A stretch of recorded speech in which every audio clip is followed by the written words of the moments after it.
জাতীয় নাগরিক কমিটিতে এরকম অসংখ্য নারী নেতৃত্ব জমা হয়েছেন, যাদেরকে দেখে আমরা বাংলাদেশের পুনর্গঠনের যে স্বপ্ন সেটাকে আমরা দেখতে পাচ্ছি এবং সেই স্বপ্নকে আমরা এগিয়ে নিয়ে যাওয়ার প্রচেষ্টা চালাচ্ছি।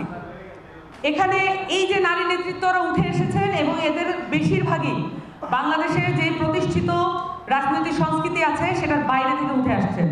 কারণ আমরা আওয়ামী লীগের বিচার চাচ্ছি।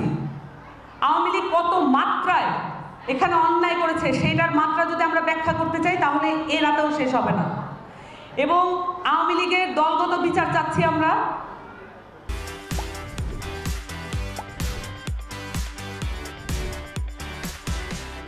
তার যে নেতৃত্বের জায়গায় যারা জুলাই অভ্যুত্থানে গণহত্যায় অংশগ্রহণ করেছে, নানান মাত্রায় এখানে যুক্ত থেকেছে, সেখানেও যদি নারীরা যুক্ত থেকে থাকে তাদেরও বিচার করা প্রয়োজন।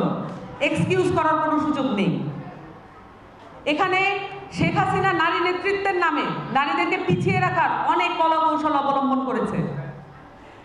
যেখানে সংরক্ষিত আসনের নামে নারীদেরকে এম্পাওয়ারমেন্টের কথা বলা হয়েছে, কিন্তু আমরা দেখেছি নারী নেতৃত্ব তৈরির ক্ষেত্রে এটা বড় বাধা ছিল।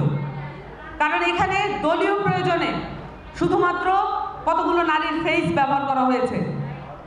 আমাদের বাংলাদেশের নারীরা এভাবে আর ব্যবহৃত হতে পারে না।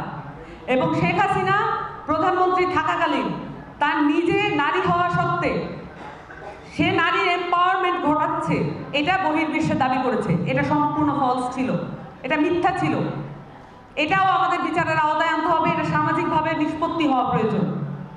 এবং এই জন্যই আমরা আওয়ামী লীগের নানান মাত্রার যে অন্যায় আছে, অবিচার আছে, জুলুম আছে, 15 বছরে অসংখ্য নারীর ঘর তারা ধ্বংস করেছে, অসংখ্য নারীর স্বপ্ন তারা ভুন্ডুল করেছে। এই যে জেল জুলুম নির্যাতন এই নারীরা ভোগ করেছে, সেই সাথে যারা পুরুষেরা যারা আহত হয়েছেন, জুলুমের শিকার হয়েছেন, তাদের বাসার যে নারীরা আছে, তাদের সাথে সংশ্লিষ্ট, তাদের পরিবারের সাথে সংশ্লিষ্ট যে নারীরা আছেন, তাদের উপর দিয়ে অসামান্য জুলুম চলেছে। এই বিচারগুলো আমাদেরকে চাইতে হবে। এই সামাজিক বিচার আমাদেরকে করতে হবে। এই কারণে আমরা আওয়ামী লীগের বিচার চাচ্ছি। এই কারণে আমরা শেখ হাসিনার বিচার চাচ্ছি। তাকে দেশে প্রত্যাবর্তন করা হোক এবং শেখ হাসিনার বিচার করা হবে। এবং এর মধ্যে দিয়ে বাংলাদেশের নারীরা তার যে রাজনৈতিক স্ফুরণ সেটা সমাপ্তি ঘটাতে পারবে, সেটার অন্য মাত্রায় আমরা প্রবেশ করতে পারব। আমরা সে কারণে বিচারের কথা বলছি, আমরা সে কারণে সংস্কারের কথা বলছি।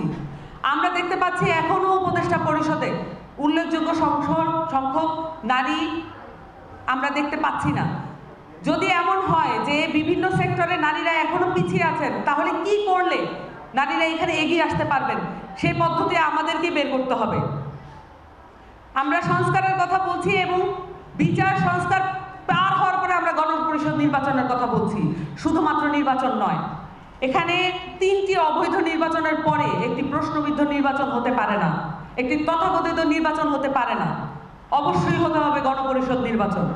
এবং গণপরিষদ নির্বাচনের মধ্য দিয়ে এখানে সংবিধান পুনর্লিখিত হতে হবে।